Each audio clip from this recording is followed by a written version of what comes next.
ومولانا محمدا عبد الله ورسوله الذي أرسله بالحق بشيرا ونذيرا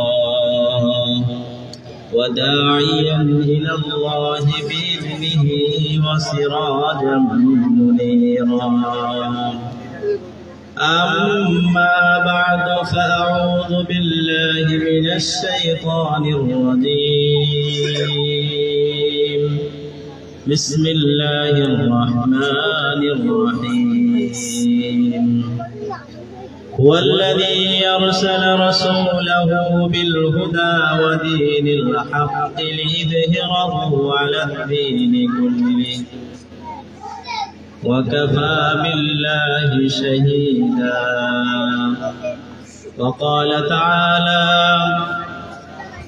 هو الذي بعث في الأميين رسولا منهم يتلو عليهم آياته ويزكيهم ويعلمهم الكتاب والحكمة وإن كانوا من قبل لفي ضلال مبين صدق الله المولانا العظيم وقال سيدنا محمد رسول الله صلى الله عليه وسلم خيركم من تعلم القرآن وعلمه أو كما قال النبي صلى الله عليه وسلم اللهم صل على محمد النبي الأمي وعلى آله وسلم تسليما الحمد لله আল্লাহ পাকের অশেষ মেহেরবানি যে আল্লাহ রাব্বুল আলামিন আমাদেরকে বিভিন্ন কাজ থেকে ফারেক করে গুরুত্বপূর্ণ বরকতময় এক মজলিসে উপস্থিত হওয়ার তৌফিক দান করেছেন। সর্বপ্রথম কালিমাত শুকর আদায় করি আলহামদুলিল্লাহ। আল্লাহ রাব্বুল আলামিন যে আমাদেরকে এই জান্নাতের বাগানে আসার বসার সুযোগ করে দিয়েছেন, এই জন্য আমরা খুশি না বেজার? আসলে এটা দুনিয়াবি অন্য অন্য অনুষ্ঠান থেকে ব্যতিক্রমী একটা অনুষ্ঠান এবং ব্যতিক্রম ধর্মী একটা প্রতিষ্ঠানের অনুষ্ঠান। এখানে আজকে আপনাদের সম্মুখে আপনাদের সন্তানদের ফলাফল প্রকাশ করা হবে। আপনারা সন্তান কোন জায়গায় পড়াচ্ছেন, কিভাবে পড়াচ্ছেন, কি পড়তেছে, কি হুজুররা পড়াচ্ছে, এগুলো আপনারা চোখে দেখেছেন, দেখবেন এবং পুরস্কার নিয়ে হাসতে হাসতে বাড়িতে যাবেন। এই জন্য আপনারা এখানে এসেছেন। এই যে প্রতিষ্ঠান, এই যে মাদ্রাসা, এটা এমন একটা প্রতিষ্ঠান যেই প্রতিষ্ঠানে আপনি এক মুহূর্তের জন্য আসলে আপনার এই এক মুহূর্ত নষ্ট হবে। আপনি এমন একটা প্রতিষ্ঠানে একটা টাকা দিলে একটা টাকা আপনার নষ্ট হবে। এই প্রতিষ্ঠানের জন্য একটু সময় ব্যয় করলে এই সময়টা আপনার জন্য নষ্ট হবে। এমন একটা প্রতিষ্ঠান যেই প্রতিষ্ঠান গুলা আল্লাহর কাছে মকবুল এবং প্রিয়, যেখানে ক্বাল আল্লাহ ক্বাল রাসূলুল্লাহ সাল্লাল্লাহু আলাইহি ওয়াসাল্লাম সব সময় উচ্চারিত হয়, আল্লাহর কোরআন তেলাওয়াত করা হয়, রাসূলের হাদিস পড়া হয়, এমন একটা প্রতিষ্ঠান, দ্বীনি একটা প্রতিষ্ঠান।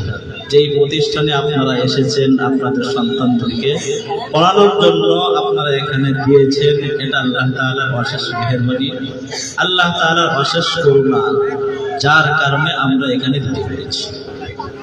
আমাদের সম্মুখে যে ছাত্ররা বসে আছে, যে ছাত্রীরা বসে আছে, তারা দুনিয়ার অন্য অনেক ছাত্র আছে, অনেক ছাত্রী আছে, অনেক সন্তান আছে, আমাদের মতো সন্তানরাও আছে, কিন্তু তাদের মধ্যে আর এদের মধ্যে পার্থক্য কতটুকু? এক হাদিসের মধ্যে আল্লাহ রাসূল সাল্লাল্লাহু আলাইহি ওয়াসাল্লাম বলেন, যদি তোমরা দুনিয়াতে কোনো নাজাতপ্রাপ্ত ব্যক্তিদেরকে দেখতে চাও, জান্নাতে কোনো মানুষকে দেখতে চাও, তাহলে তালিবুল ইলমদের দিকে তোমরা লক্ষ্য করো, তালিবুল ইলমদেরকে তোমরা দেখো। কারণ কি?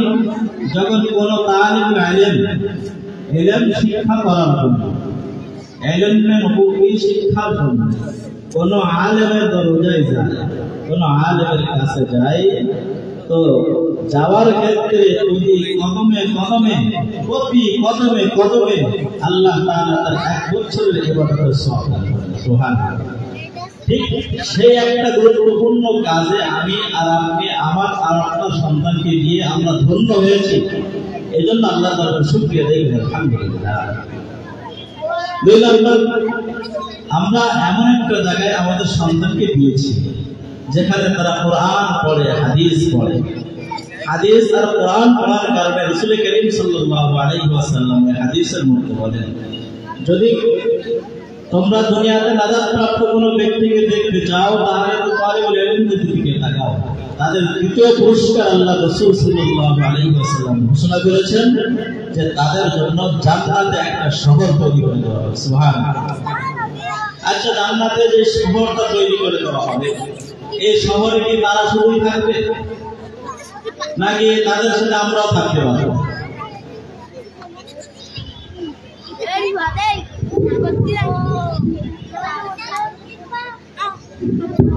তাদের সাথে কি আমরাও থাকবো না আমরা থাকবো না? তো আমরা যাদেরকে আমাদের সম্পদ খরচ করে আমাদের সন্তানদেরকে, আমাদের সন্তান না বাড়ির পাশে প্রতিবেশী এক সন্তানকে এরকম ইলমে দ্বীন শিক্ষার জন্য মাদ্রাসায় দিলাম, আর তাদের জন্য জান্নাতের মধ্যে একটা শহর তৈরি করা হলো, এই শহরটাতে তারা একাই থাকবে। আচ্ছা, মনে করেন যে পারুলিয়ার একটা বাজার শহর, এই শহরে যদি আমি একাই ঘুরি, তা আমার একা ঘোরাতে এই শহরের কোনো দাম বাড়বে? এই শহরের কোনো দাম বাড়বে না। এই শহরে কিছু দোকান থাকবে, কিছু গণ্যমান্য ব্যক্তি থাকবে, কিছু ভালো ভালো জিনিস সেখানে পাওয়া যাবে, কিছু মানুষ থাকবে, তখন ওই শহরটা পূর্ণরূপে শহর হিসেবে গণ্য হবে। ঠিক জান্নাতে এই তালিবুল ইলমদের জন্য যে শহরটা আল্লাহ তাআলা তৈরি করে দিবেন এবং তাদের জন্য নির্দিষ্ট করে দিয়েছেন দিবেন, সেই শহরটাতে ওই তালিবুল ইলম থাকবে, যে থাকবে ওইখানে প্রধান, আর তার সমন্বয়ে যারা থাকবে তার খাদেম হিসাবে, তার পাশে যারা থাকবে, শহরটাকে যেভাবে সাজাইলে সুন্দর শহরে পরিণত হয়, তার সাথে আশপাশ মহল্লার অনেক মানুষকে, এই মহল্লার মানুষরা তাদেরকে সহযোগিতা করেছে, যেই মহল্লার মানুষরা ওই প্রতিষ্ঠানটাকে সহযোগিতা করেছে, যেই মহল্লার মানুষরা ওই কোরআনকে সহযোগিতা করেছে, যেই মহল্লার মানুষরা হাদিসকে সহযোগিতা করেছে, সবাই ওই শহরের মধ্যে। 3 নম্বর, যারা তালিবুল ইলম কোরআনুল ইলম শিক্ষার জন্য মাদ্রাসাতে আসে, তাদের জন্য যখন তারা দুনিয়ার জমিনে বিচরণ করে, দুনিয়ার জমিনে যখন তারা চলাফেরা করে, তাদের জন্য এই দুনিয়ার জমিন মাগফিরাতের দোয়া করে। সুবহানাল্লাহ। আচ্ছা, যে জমিন তালিবুল ইলমের জন্য মাগফিরাতের দোয়া করে, মাগফিরাতের দোয়ার পরে যে তালিবুল ইলম নাজাত প্রাপ্ত হয়ে গেল, জান্নাতি হয়ে গেল, ওই তালিবুল ইলম কি একা একা জান্নাতে যাবে নাকি ওই তালিবুল ইলমকে যারা সহযোগিতা করেছে, ওই তালিবুল ইলমকে যারা হাত ধরে খাওয়াইছে, ওই তালিবুল ইলমের জন্য যারা 2 টাকা বড়ি দান করে সহযোগিতা করেছে, ওই তালিবুল ইলমের জন্য যারা সহযোগিতা করেছে, তারা তাদেরকেও ওই তালিবুল ইলমরা জান্নাতে নিয়ে যাবে। কারণ যেই জমিন তালিবুল ইলমের জন্য দোয়া করে, যেই জমিন তালিবুল ইলমদের জন্য ক্ষমা প্রার্থনা করে, আল্লাহ তাআলা ওই জমিনের দোয়া কবুল করেন, ওই তালিবুল ইলমের আল্লাহ তাআলা জান্নাত নসিব করেন। আর জান্নাতে যাওয়ার পরে ওই তালিবুল ইলমের সাথে সংশ্লিষ্ট যারা আছে সকলকে আল্লাহ তাআলা জান্নাতে নিয়ে যাবেন। সুবহানাল্লাহ। 4 নম্বর, রাসূল করিম সাল্লাল্লাহু আলাইহি ওয়াসাল্লাম বলেন, এই তালিবুল ইলম যারা কোরআনের জ্ঞান শিক্ষা করে, যারা হাদিসের জ্ঞান শিক্ষা করে, যারা মাসআলা শিক্ষা করে, শরীয়তের জ্ঞান শিক্ষা করে, এদের সামনে সন্ধ্যা সকাল এমনভাবে উপস্থিত হয় যে সন্ধ্যা সকাল আল্লাহ তাআলা তাদের জন্য ক্ষমার জন্য নির্দিষ্ট করে রাখেন। অর্থাৎ সকাল এমনভাবে তাদের কাছে আসে, এই সকাল তাদের জন্য ক্ষমা ঘোষণা করে, বিকাল তাদের কাছে এমনভাবে আসে যে বিকাল তাদের জন্য ক্ষমা ঘোষণা করে। সুতরাং যখন সকাল আর বিকাল তালিবুল ইলমদের জন্য, আমার আপনার সন্তানের জন্য ক্ষমা ঘোষণা করতেছে, ক্ষমা ঘোষণার পরে আমার আপনার সন্তান ক্ষমাপ্রাপ্ত হয়ে জান্নাতি হয়ে গেল, আমার আপনার সন্তান জান্নাতে একা একাই থাকবে? নো, আমার আপনার সন্তান জন্য জায়গাকে থাকবে না, আমার সন্তান আমাকে নিয়ে যাবে, আমার সন্তানের মাকে নিয়ে যাবে, সন্তানের ভাইকে নিয়ে যাবে, সন্তানের বোনকে নিয়ে যাবে, সন্তানের আপন আপন যারা আছে, পাড়া মহল্লার যারা আছে, যারা তাদের দিকে সুনজর রাখবে, সুদৃষ্টি রাখবে, তাদেরকে যারা সহযোগিতা করবে, তাদেরকেও নিয়ে যাবে সন্তানেরা। আল্লাহ রাসূল সাল্লাল্লাহু আলাইহি ওয়াসাল্লাম বলেন, যেই সমস্ত তালিবুল ইলম কোরআনুল কারীম তলব করার জন্য, দ্বীন ইলম তলব করার জন্য, রাসূল করিম সাল্লাল্লাহু আলাইহি ওয়াসাল্লামের হাদিস শিক্ষার জন্য মাদ্রাসায় আসে, কোন আলেমের দরবারে যায়, ফেরেশতা সাক্ষ্য প্রদান করে এই সমস্ত তালিবুল ইলমদেরকে আল্লাহ তাআলা মাফ করে দেন। সুবহানাল্লাহ।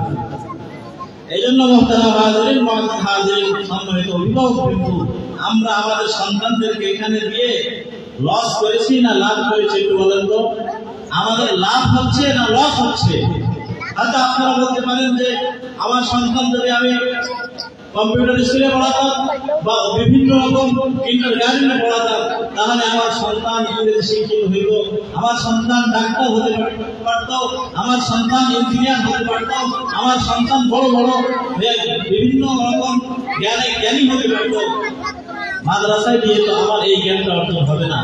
আপনি এখনো বকার স্বর্গে বাস করতেছেন, কারণ এখন মাদ্রাসার শিক্ষা এমন একটা পর্যায়ে গেছে, মাদ্রাসার শিক্ষার্থীদের সামনে স্কুলের শিক্ষার্থীরা টান খাচ্ছে না, মাদ্রাসার শিক্ষার্থীদের সামনে স্কুলের শিক্ষার্থী অন্যান্য জগতের শিক্ষার্থীরা এখন আর দাঁড়াইতে পারছে না। মাদ্রাসার নতুনের সাথে, নতুন যুগের সাথে তাল মিলিয়ে মাদ্রাসা শিক্ষাটা এইভাবে চলতেছে। মুহতারাম হাজির, মুআজ্জাজ হাজিরিন, এই যে শিক্ষা, এই যে শিক্ষা, এই শিক্ষা এটা দুনিয়ার কোনো শিক্ষা না, এই শিক্ষাটা আসমানি শিক্ষা। আর আসমানি শিক্ষা এই জন্য ইমাম রাজী রাহমাতুল্লাহ আলাইহি 5টা কথা বলেছে। 5টা কথা বলার সময় নেই।